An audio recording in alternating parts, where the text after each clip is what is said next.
Hello guys, welcome to our channel. నేను మీ anchor Teja. ప్రస్తుతం మనతో పాటు సీనియర్ జర్నలిస్ట్ ఎమ్మంది రామారావు గారు ఉన్నారు. నమస్తే సార్. నమస్తే బాబు. సో లోకేష్ గారు ఎన్నికల ముందు ఆయన ప్రతి ఒక్కరిది కూడా అప్పుడున్న ప్రభుత్వం ఏ అయితే అరాచకాలకి పాల్పడిందో అవన్నీ కూడా రెడ్ డైరీలో నేను రాసుకుంటున్నా, నోట్ చేసుకుంటున్నా అని చెప్పేసి ఒక రెడ్ డైరీని ఆయన రాసుకుంటూ అందరికీ కూడా చూపించడం జరిగేది. సో ప్రస్తుతం ఆ రెడ్ డైరీ మిస్ అయిందంటూ, ఆ రెడ్ డైరీ దొంగలించబడిందంటూ కూడా ఒక వార్త వైరల్ అవుతుంది. ముఖ్యంగా దాన్ని వైఎస్ఆర్సీపీ పార్టీకి సంబంధించిన వాళ్ళు చాలా విపరీతంగా ట్రోల్ చేస్తున్నారు. సో దాని గురించి మీరేం చెప్తారు? అది ఎద్దేవా చేయడం అండి. రెడ్ డైరీ కనిపించలేదు అని ఎద్దేవా చేయడం, అది కనిపించకపోవడం కాదు. మీ జ్ఞాపకం ఉంటే మనమే చెప్పుకున్నమాట. లోకేష్ గారి తాలూకు కొంచెం ఎమిచ్యూరిస్నెస్ అంటే ఏమిటి, కొంచెం తొందరపాటు, అంటే పరిపక్వత లేని ఆలోచన.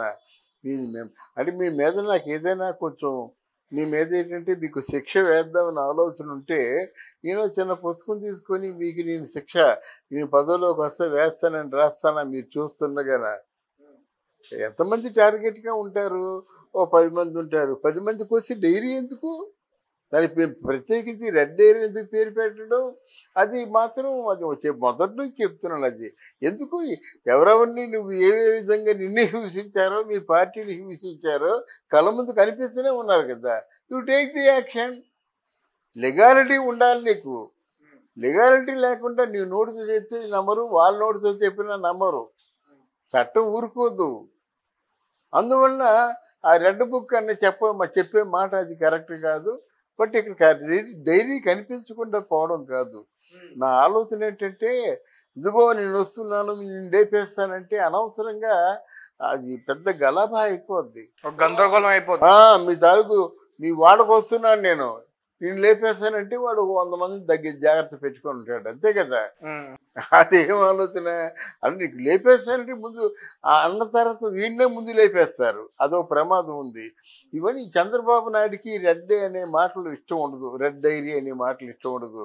అలాగా బ్రెయిన్లో ఎన్ని ఉన్నాయి. ఆయన దెబ్బతీయని నాయకుడు, రాజకీయ నాయకుడు ఎవరైనా ఉన్నారా చంద్రబాబు నాయుడిని? అవన్నీ బ్రెయిన్లో ఉంచుకుంటాడు. కానీ ఇదిగో డైరీ అంటే హాస్యాస్పదంగా ఉంటుందన్నమాట. అందుకు కొంచెం దూకుడు తగ్గించాలని చంద్రబాబు చేసిన ప్రయత్నం అని నా ఉద్దేశం. అంటే దాని గురించే లోకేష్ గారిని కొంచెం వెనక్కి తగ్గించారు. లోకేష్ని కొంచెం అంటే దూకుడు తగ్గించమంటున్నారు. నువ్వేం చేస్తావు ముందు చెప్పొద్దు, చేసి అంటారన్నమాట. ఎందుకంటే ఇప్పట్లో ప్రతిపక్షాల్లో ఉన్న వాళ్ళు ఎవరైనా సరే మాటలు ఒప్పుకోరు. మాటలతో సమాధానం చెప్పినా వాళ్ళు అలాగే చెప్పారు, వీళ్ళు ఇలాగే చెప్పారు. అలా కాకుండా ఇప్పుడు 1,00,000 మంది ఉన్నారండి వాలంటీర్స్, జనసేన పార్టీలో కావచ్చు, తెలుగుదేశం పార్టీలో కావచ్చు. చెరో 50,000 మందిని 50,000 మందిని తీసుకొని 1,00,000 మందికి వాలంటీర్స్ ఇచ్చి 10,000 ఇచ్చారనుకోండి. అంటే మొత్తం 2 లక్షల ఉద్యోగం, పాత వాళ్ళ 1,00,000, 2 లక్షల ఉద్యోగాలు ఇచ్చినట్టే కదా. రేపు జూలై 1 నుంచి 4,000 ఇచ్చారనుకోండి. అంటే ఏమిటి, మళ్ళీ అన్నమాట అమలు చేసినట్టే కదా. ఇప్పుడు మీ మాటల కంటే మీ తాలూకు కార్యాచరణకే ఎక్కువ విలువ ఉంటుంది. అది మర్చిపోవద్దు. నీ చేస్తా, నీ చూస్తా, తీసి పక్కన పెట్టి చెయ్యు, చెప్పు. ఇప్పుడు పవన్ కళ్యాణ్ ఉన్నాడు అనుకోండి, ఇంతవరకు వెళ్ళలేదు, 20 తర్వాత వస్తా అని చెప్పాడు. వెళ్ళాలి. వెళ్ళగానే ఎన్ని చేయాలి, ఎన్ని ప్రామిసులు చేయాలి? ఆ రోడ్లే ఇచ్చాలి. ఎక్కడ? పిఠాపురం అండి.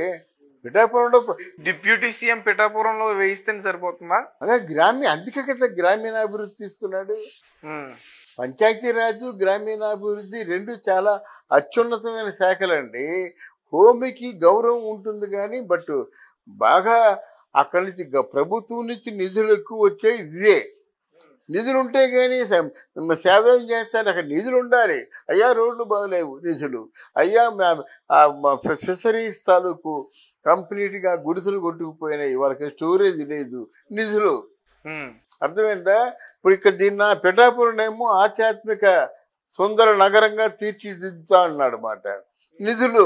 టెంపుల్స్ బాగా చేస్తా ఉన్నాడు, నిధులు. ఆధ్యాత్మిక యూనివర్సిటీ ఎక్కడో లేదు అసలు, ఫస్ట్ టైం అని చెప్పాడు.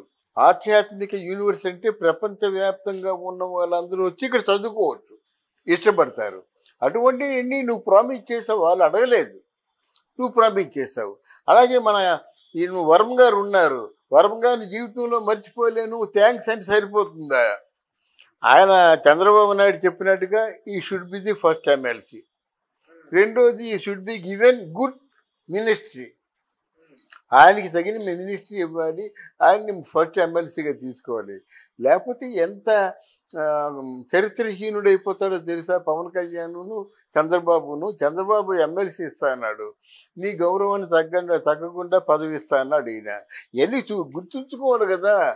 అదేమి లేకుండా మీ అందరికీ నా థ్యాంక్స్, మీకోసం నేను ప్రాణాలైనా ఇస్తాననే మాట మార్కెట్లో తీసుకెళ్తే ఎవరైనా 10 రూపాయలు ఇస్తాడా? ప్రాణాలు ఎవరికి కావాలండి? పనులు చేసి చూపించండి. మనం చెప్పదలుచుకుంది అదే. అందువల్ల ఈ కారణాల చేతేమో చంద్రబాబు నాయుడు చతురుడు గనక మాటలు మాట్లాడొద్దు, తొందరపాటు వద్దు. ఈరోజు ఆ వస్తుండగా కొంతమంది వైఎస్ఆర్ పార్టీ వాళ్ళు జగన్మామ అని ఎద్దేవా చేశారు. అయిపోయిందా? అసెంబ్లీలో కూడా ముఖం చాటేసుకున్నాడు. ఆయనకి ఏంటంటే అసెంబ్లీలో ఎవరో ప్రోటోకాల్స్ పాటించే ఇన్ఛార్జ్ ఉంటారు. ఆయన కూర్చోమన్న చోట కూర్చోవాలి ఆయనకు వచ్చిన మెజారిటీకి. ఇట్లాంటి మరీ ముఖంలో రసం లేకుండా అయిపోయింది జగన్మోహన్ రెడ్డి. సో అంటే ఆ కారణం చేత రెడ్ డైరీని లోకేష్ కి దూరం చేశాడు. అంటే రెడ్ డైరీని ఒక్కదాన్నే దూరం చేశారా, ఆయన అధికారాన్ని కూడా దూరం? ఆయనకి ఇచ్చింది అధికారమే కాదండి, ఐటీ రంగం ఇచ్చాడండి. నేను ఇప్పుడు ఇచ్చిన దాని గురించి కాదు సార్.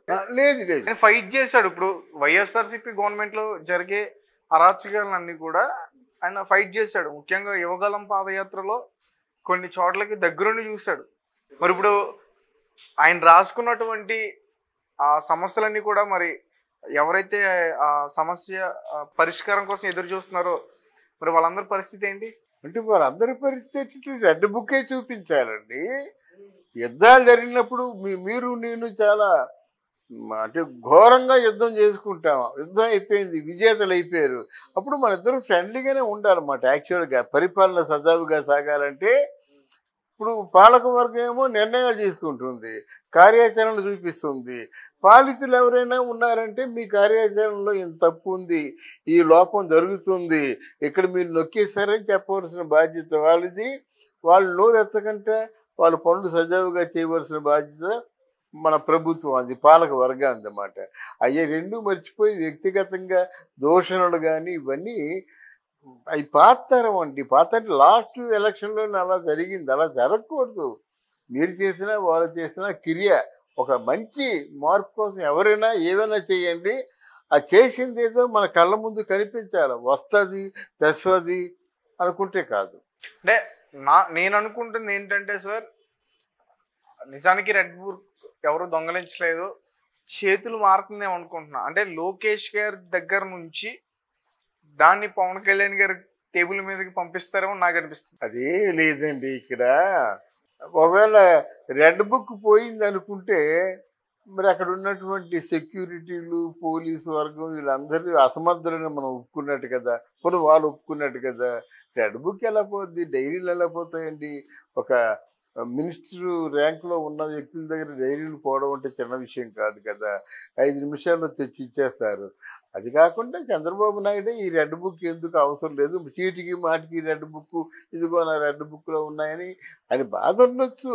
దానికి ఒక పేరు ఎందుకు పెట్టాలనే ఉద్దేశం ఆయనది కావచ్చు. తర్వాత పవన్ కళ్యాణ్ ఉప ముఖ్యమంత్రిగా ఉన్నాడు కనుక ఈయన అడ్వాంటేజ్గా తీసుకుంటే ఆయన బాధపడతాడు. పవన్ కళ్యాణ్ ముఖ్యం, ఆయన తాలూకు మనోభావాలు దెబ్బతినకూడదు. నీకో మినిస్టర్ ఇచ్చాను చూడు, నీకు ఏదైనా ఉంటే నీ కష్టం ఉంటే చూడు,